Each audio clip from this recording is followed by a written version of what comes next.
बस्तर की बानी, दुर्ग की कहानी, बिलासपुर के बोल, बड़े शब्दों में महिला मोर्चा उसकी निंदा करती है। हम तो कह सके किसी को। रायगढ़ की राय, राजधानी के राज, न भय न पक्षपात,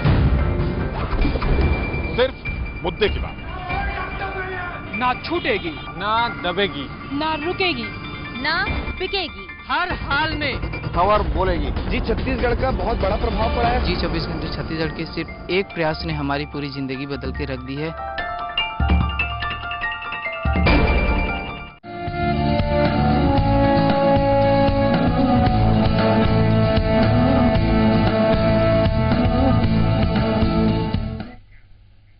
welcome back to our show. हमारे साथ इस वक्त स्टूडियो में मौजूद हैं सैयद फाजिल। फाजिल साहब, ब्रेक में जाने से पहले हम लोग बात कर रहे थे कि पी कार्स की जो बात हो रही थी और आपने कहा था कि एक स्टूडेंट आइडेंटिफाई करे कि अपना पी कार्स क्या है उसका, तो किस तरह से वो आइडेंटिफाई करे? इन जनरल अगर हम बात करते हैं तो आई थिंक हम जब कंप्लीट रेस्ट के बाद होते हैं तो जब सुबह उठते हैं तो वो उस वक्त हम फ्रेश होते हैं, तो वो आई थिंक सभी का पी कार होता है और एक स्टूडेंट के मद्देनजर भी अगर वो ब्रेन से फ्रेश फील कर रहा है तो आप क्या सजेस्ट करेंगे कि सुबह के वक्त, और यूजुअली हमने ये सुना है कि सुबह जब आप उठते हैं फ्रेश माइंड से होते हैं तो उस वक्त आप लर्न करें, जो भी आपको याद करना है वो प्रोसेस करें, लेकिन ऑन द कॉन्ट्ररी एक चीज ये भी लगती है कि उस वक्त आपको मैथ्स करना चाहिए कि आई थिंक वो आप बहुत जल्दी से ग्रास्प करेंगे। आप क्या कहेंगे? बहुत अच्छा आपने कहा कि देखिए 3 तरह के पीक स्लैब बताता हूँ। एक तो सुबह 7 से 6 से लेकर 10 बजे तक, दूसरा 12 से लेकर 2 बजे तक, और तीसरा शाम के 6 से लेकर रात के 10-11 बजे तक। ये 3 पीक आज के स्लैब हैं। इंडिविजुअली सबके अलग अलग हो सकते हैं। जैसे पुरानी कहावत थी कि बहुत सुबह उठ की पढ़ाई अच्छी होती है, लेकिन याद है कि पहले जमाने की जो पढ़ाई होती थी वो केवल रटना होता था, उसमें लॉजिक्स नहीं होता था, लेकिन वो फॉर्मूला भी नहीं लगेगा। अब हमें समझना है, तो समझने के लिए हमें पूरा माइंड कॉन्शियस होना चाहिए। तो बहुत सुबह की पढ़ाई करने की जरूरत नहीं है, वहां खाली रिविजन कर सकते हैं। अब आपके पास जो नॉन पीक आवर्स हैं, पीक आवर्स के 3 स्लैब है। ये 3 स्लैब जैसे आपने कहा फ्रेश है, डेफिनेटली सुबह का टाइम अच्छा होता है। तो वो जो पीक आवर्स में आप नई पढ़ाई करें और टफ वाली पढ़ाई करें। नॉन पीक आवर्स में आप रिवीजन वाला वर्क करें, जिसको आपको रिवीजन करना है वो वाला वर्क करें। इस तरह अगर आप मैनेज करेंगे तो डेफिनेटली आप देखेंगे कि आप बहुत जल्दी कोर्स को खत्म कर पाएंगे। तो ये तो बात हुई कि किस तरह से बच्चे खुद मैनेज करें, और बच्चों में एक ये प्रॉब्लम होती है कि वो कितना भी लर्न करते हैं, कुछ पार्ट में तो वो बहुत कॉन्फिडेंट रहते हैं कि ये तो हमें आता है और हम बहुत अच्छे से लिख ही लेंगे, लेकिन कुछ पार्ट्स के लिए वो थोड़े से डायलेमा में रहते हैं कि अभी तो याद हो रहा है बहुत अच्छे से, लेकिन अगर उस वक्त लिखेंगे तो शायद हमें नहीं आएगा या हम नहीं लिख पाएंगे। तो इस चीज को एक स्टूडेंट कैसे ओवरकम करे? देखिए एक्चुअली क्या है कि जो चीजें आपके जो इसको हम बोलेंगे फास्ट रिवीजन सिस्टम, माने कि आप हर आंसर को पूरा पूरा मत बोलिए। जब किसी आंसर को आप बार बार पूरा पूरा बोलते हैं तो आपका ब्रेन कंफ्यूजन में आता है, डाउट में आता है कि मैं why I am learning it over and again. तो बार बार मत पढ़िए।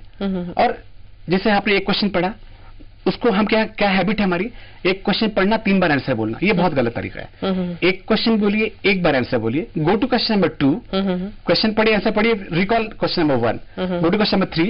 यानी जो आप सेकंड रिकॉलिंग कर रहे हैं वो 1-2 क्वेश्चन के बाद करिए आप। जैसे आप डिलेड रिकॉलिंग करेंगे तो ये कभी आप भूलेंगे नहीं, लेकिन अगर आप उसी वक्त 3-4 बार बोल रहे हैं तो उस वक्त तो याद हो जा रहा है, लेकिन बाद में आप भूल जाने के सकते हैं। इसलिए कभी भी आप रिकॉल करते हैं, सेकंड रिकॉल, थर्ड रिकॉल, उसमें आप थोड़ा टाइम दे दीजिए, डिस्टेंस बढ़ा दीजिए। डिस्टेंस बढ़ा देंगे तो कॉन्फिडेंस अपने आप आ जाएगा, ये डर आपको नहीं होगा। जी, और भी बहुत सारे इश्यूज हैं जिसके ऊपर कि एक स्टूडेंट बहुत अच्छी तैयारी के बाद भी नर्वस हो जाता है ड्यूरिंग एग्जाम, उस पर हम बात करेंगे, लेकिन एक छोटे से ब्रेक के बाद। एक बार फिर से स्वागत है आपका हमारे कार्यक्रम गाइड में। हमारे साथ हैं सैयद फाजिल और आज हम बात कर रहे हैं कि किस तरह से एग्जाम्स की तैयारी की जाए और किस तरह से उस डर को ओवरकम किया जाए जो कि ड्यूरिंग एग्जाम्स हम लोगों को होता है, हमारे स्टूडेंट्स को होता है। अभी जब हम लोग ब्रेक में जाने से पहले बात हो रही थी कि किस तरह से छोटी छोटी चीजों का एक स्टूडेंट ध्यान रखे तो उन चीजों को ओवरकम करता है। कई बार मैथ्स जैसे सब्जेक्ट में स्टूडेंट्स ऐसी प्रॉब्लम फेस करते हैं कि वो बहुत प्रैक्टिस करते हैं, बहुत अच्छी तैयारी भी करते हैं, लेकिन अगर थोड़ा सा सवाल में फेरबदल हो जाता है तो जिस वक्त एग्जाम दे रहे हैं उस वक्त वो थोड़ा सा नर्वस हो जाते हैं।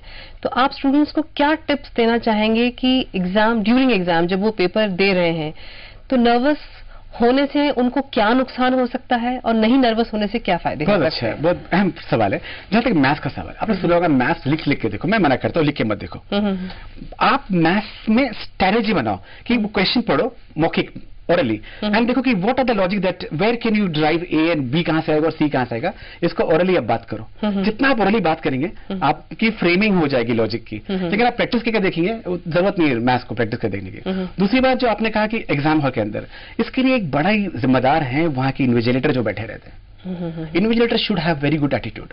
वो ऐसा एटीट्यूड दिखाते हैं जिसमें बहुत से अच्छे बच्चे डर जाते हैं, उस वक्त एकदम इंस्टेंटली फोबिया उनके दिमाग में आ जाता है।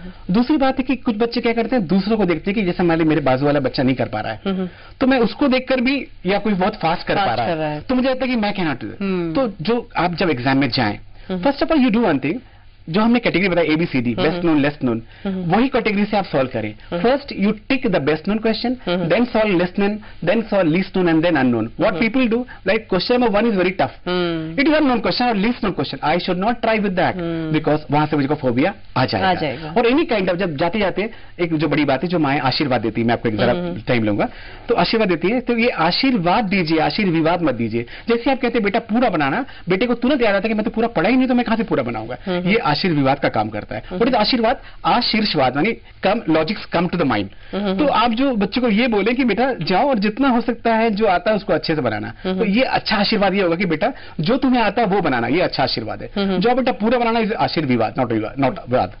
दैट ये सारे कारण जहां से फोबिया आता है। मैं स्टूडेंट्स ये कहूंगा कि आप एकदम बोल्डली जाइए, खुशी से जाइए, सॉल्व करिए, जो होगा देखा जाएगा, फिर छुट्टियां आएंगी, फिर हम इंप्रूव करेंगे।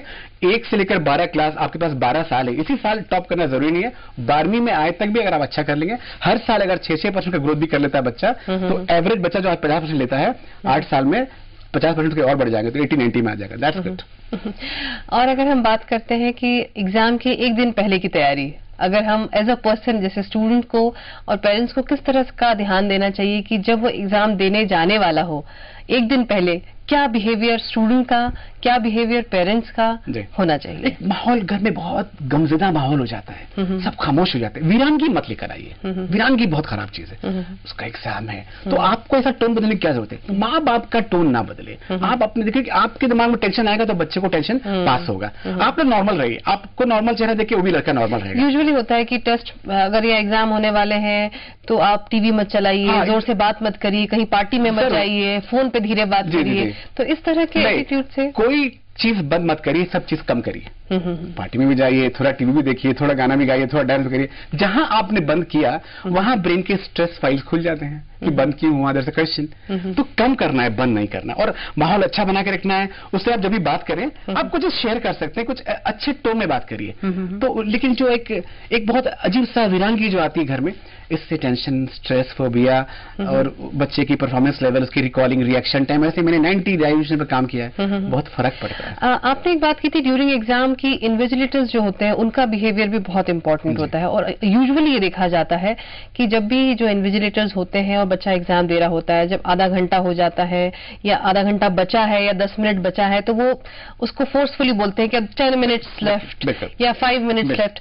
तो ये भी एक प्रेशर क्रिएट करता है, बड़ा प्रेशर क्रिएट करता है। और देखिए कई बार वो आके बच्चे की कॉपी में खड़े हो जाते हैं हाथ बांध के, और मान लीजिए बच्चा ने राइट टिक किया है, उनको समझ में नहीं आता क्या टिक किया है, वो कुछ ऐसा एक्सप्रेशन देते हैं तो बच्चा रहता है मैंने रॉन्ग टिक किया है, जबकि वो साइंस का पेपर था, वो टीचर संस्कृत का था। He gave an expression because he didn't understand what has to be, what is the right answer. तो समटाइम बच्चे इससे मिसगाइड हो जाते हैं। तो उनको ट्रेनिंग देना चाहिए। मैं चाहता हूँ कि उनको दे शुड बी ट्रेन्ड कि कैसे एग्जाम हॉल में बच्चों के साथ आप हेल्प मत करिए, मगर आप डिस्करेज तो मत करिए। और ये जो साउंड है आपका, इतना बड़ा साउंड है, वो नहीं, आप ठीक टोन में बात कर सकते हैं। तो अगर टोन ठीक है सबका, तो मेरे ख्याल से बच्चे पर प्रेशर एग्जाम हॉल के अंदर में नहीं आएगा। Thank you so much mister Fazil, आपने बहुत ही अहम जानकारी दी और आई एम श्योर कि आज भी जो भी स्टूडेंट, उनके पेरेंट्स ये प्रोग्राम देख रहे होंगे, उनको बहुत अच्छे टिप्स मिले होंगे। Thank you so much for coming. आज हमारे साथ सैयद फाजिल ने जो बात की और उससे हमें पूरा यकीन है कि ऐसी बहुत सारी चीजें हमें इस बारे में पता चली है कि एग्जाम्स अगर आते हैं तो सिर्फ बच्चों को ही अपने लेवल पे तैयारी करने की जरूरत नहीं है। पेरेंट्स होने के नाते हमारी भी कुछ जिम्मेदारी है कि हम घर में वो एनवायरनमेंट दें, वो सीन क्रिएट करें कि बच्चा बहुत कंफर्टेबल फील करे और अपनी एग्जाम्स की तैयारी बहुत अच्छे से करके नॉर्मल तरीके से, नॉर्मल समझ के अच्छे रिजल्ट की हम उम्मीद तब हम उनसे रख सकते हैं। आज के लिए इस कार्यक्रम में सिर्फ इतना ही। हमें दीजिए इजाजत। नमस्कार।